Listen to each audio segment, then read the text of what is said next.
West Asia is on the edge. Will Iran agree to a deal?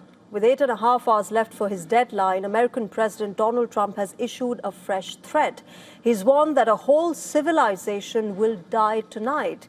Even as the suspense over Iran's move continues, America and Israel have intensified their strikes against Iran. And in fact, in a major escalation, the U.S. military carried out additional strikes on military targets on the Kharg island today. It handles 90% of Iran's oil exports.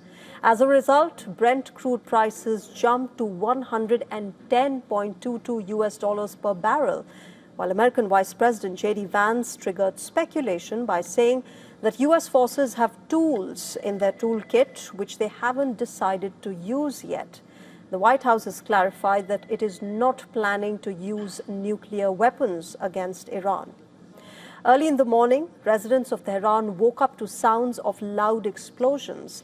Footage showed thick smoke billowing into the sky from the scene.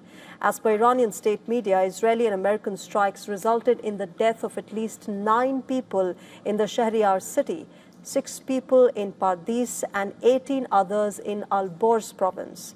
Israel launched yet another wave of strikes on Iran's infrastructure sites. For instance, it struck a petrochemical complex in Shiraz, which the IDF claimed was one of the few remaining sites in Iran for producing chemical components for explosives and materials for ballistic missiles.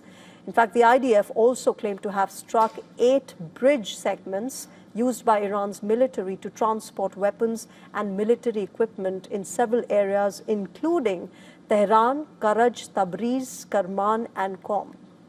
Israel attacked railway-related infrastructure in 4 provinces today. For instance, an airstrike hit the railway line in Kharg, leaving some people with injuries there.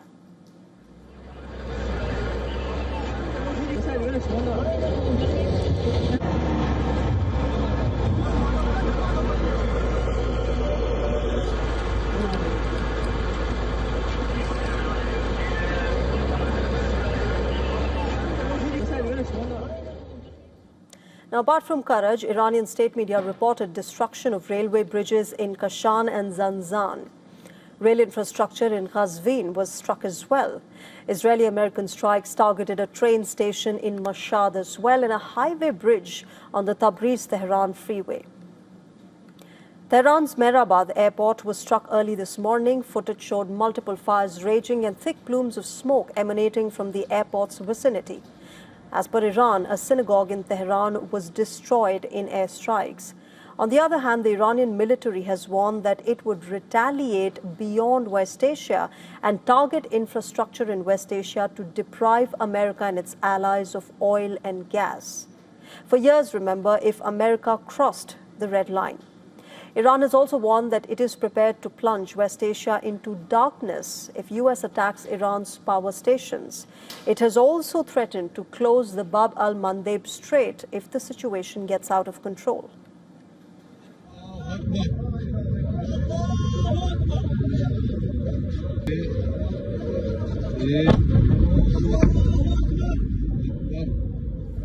Tehran's retaliation continued in full swing, with the IRGC launching missiles like Fateh and Khyber Shekhan from dual launchers for the first time. It attacked the Jubail petrochemical complex, which is the heart of Saudi Arabia's energy sector and home to multi-billion-dollar joint ventures. Visuals showed missiles striking this facility, which accounts for nearly 7% of the world's global petrochemical output. Israel continued as well to bear the brunt of Iran's retaliatory attacks. The damage was caused in various Israeli cities due to missiles fired by Tehran. In fact, in a big snub to Trump, who has threatened to destroy Iranian power plants and bridges, the people of Tabraiz formed a human chain today in front of the thermal power plant in the city. As this war rages on, the human cost of the conflict has been growing. The casualties continue to mount. Iran's death toll has now surged over 3,500. On the other hand, 13 U.S. military personnel have died and 200 others have been injured. Israel's intensified attacks have resulted in close to 1,500 deaths in Lebanon so far.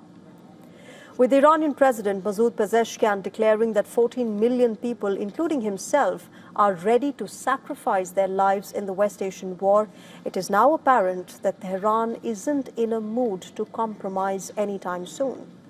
As the countdown to Trump's deadline has begun, Iran's next steps will be closely awaited by the entire world.